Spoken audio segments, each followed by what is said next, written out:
Hey everybody, so this last video is just going to be about Dynein and Kinesin movement. It's going to be another live action demonstration, which is why you're actually seeing my face. So Dynein is a motor protein that works on microtubules, and it walks towards the negative end, or towards the centrosome, and Kinesin walks towards the positive end, or away from the centrosome, towards wherever the target membrane was. And the reason why I had to look up for a second is because I don't have them memorized. I remember that Dynein and Kinesin is in alphabetical order D and K, and negative and positive is in alphabetical order N and P.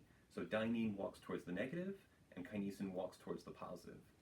The chemistry of their walking is the same though, and it leverages a lot of what we talked about already with myosin, which is why this is the last video. It's a bind-pull-release mechanism, but because these motor proteins have two independent subunits that are twisted together, it actually creates this walking motion. So I'm going to walk for you and explain the chemistry of what these walking proteins are doing.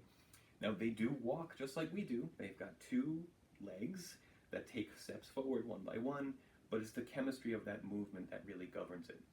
So let's start with the first step here. So the first step is going to be foot in the air. We'll ignore my back foot for a second, and this foot is now bound to ATP.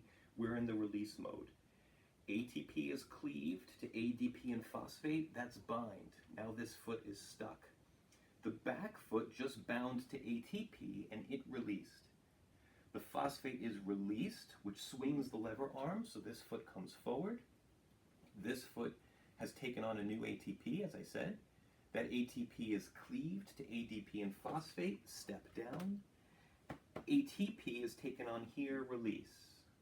Phosphate is released, swing forward, cleave to bind, new ATP up, and that's how these proteins walk. So by alternating between the bind-pull-release mechanism, by alternating between ATP, ADP and phosphate, and ADP alone, you bind, swing, bind, release, swing, bind, release, swing, and these proteins, they walk. That's it.